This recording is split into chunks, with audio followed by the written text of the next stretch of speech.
মুক্তিযুদ্ধে প্রথম সশস্ত্র প্রতিরোধ হয় গাজীপুর ও চট্টগ্রামে। গাজীপুরের ২য় বেঙ্গল রেজিমেন্টকে পাকিস্তান সেনাবাহিনীর ঊর্ধ্বতন কর্মকর্তারা নিরস্ত্র করার উদ্যোগ নিলে ১৯শে মার্চ বিদ্রোহ করেন বাঙালি সৈনিকরা।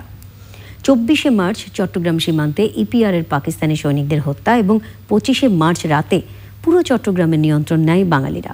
মুক্তিযুদ্ধে সশস্ত্র বাহিনীর ভূমিকা নিয়ে পড়া গাজিমের ১৭ পর্বের ধারাবাহিকের আজ দেখুন ৩য় পর্ব।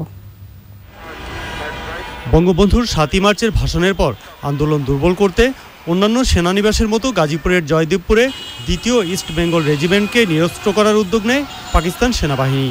বাঙালি সৈন্যদের অস্ত্র জমা দেওয়ার নির্দেশ দেয় ঢাকা ব্রিগেড সদর দপ্তর। কিন্তু মুক্তিকামী বাঙালি সৈন্যরা অস্ত্র জমা দেননি, বরং স্থানীয় জনতাকে সাথে নিয়ে চান্দনা চৌরাস্তা থেকে জয়দেবপুর পর্যন্ত অবরোধ সৃষ্টি করেন। এক পর্যায়ে ব্রিগেডিয়ার জাহাঙ্গীর বাবু তার সৈন্য সামন্ত নিয়ে ওই লিচু বাগানে নিয়ে রাখছে। জনগণ করেছে কি একটা গুডস ট্রেন দাঁড় করায় দিয়া রেল গেট বন্ধ করে দিয়েছে।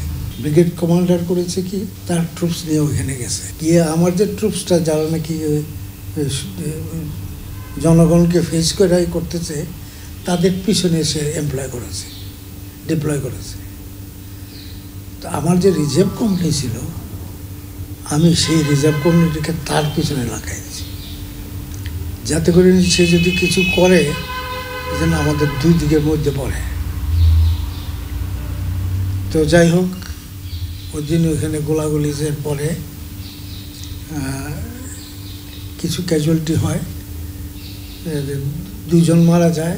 চট্টগ্রামেও সশস্ত্র যুদ্ধ শুরু করেন ইপিআর ও ৮ম বেঙ্গল রেজিমেন্টের বাঙালি সদস্যরা। পশ্চিমা সৈন্যরা যেখানেই বাঙালিদেরকে পেয়েছে বিক্ষোভরত, সেখানে গুলিবর্ষণ করেছে। তখন আমার মাইন্ড সিঙ্গেল ট্র্যাক, যুদ্ধ, দেশকে স্বাধীন করা অথবা মৃত্যু। কিন্তু আমি যদি টাইমলি অ্যাকশন না নিই তাহলে শুধু নিজে মারা যাব তাই নয়, গণহত্যার ক্ষেত্রটা এখানে উন্মুক্ত থেকে যাবে। ২৪ তারিখ সীমান্তে সকল অবাঙালিদের বিরুদ্ধে অ্যাকশন নিয়ে ফেলেছে। ২৫ তারিখ রাত হালিশহরে প্রায় ৩৫০ মতো অবাঙালি ইপিআর, তাদের সবাইকে বন্দি করা হলো। হালিশহর নিয়ন্ত্রণে, সীমান্ত আমাদের নিয়ন্ত্রণে, শহর পুরো আমাদের নিয়ন্ত্রণে। ৮ম বেঙ্গল রেজিমেন্টকে সাথে নিয়ে আমি সর্বপ্রথম বিদ্রোহ করি তৎকালীন মেজর জিয়ার নেতৃত্বে। মেজর জিয়া অনুপস্থিত ছিল তখন, আমি প্রথম বিদ্রোহ করি। পরবর্তী পর্যায়ে আমরা তৎকালীন মেজর শওকতকে রাজনীতিবিদদের সাথে যোগাযোগ করার জন্য একটা জিপে করে শহরে পাঠিয়ে দিই। আমরা পাকিস্তানের বিরুদ্ধে সশস্ত্র বিদ্রোহ এবং মুক্তিযুদ্ধের ঘোষণা দিই। ২৫শে মার্চ গণহত্যা শুরু হলে সশস্ত্র বাহিনীর বাঙালি সদস্যরা সারা দেশেই বিদ্রোহ ও প্রতিরোধ যুদ্ধ শুরু করেন। পরাগ আজিম, চ্যানেল আই, ঢাকা।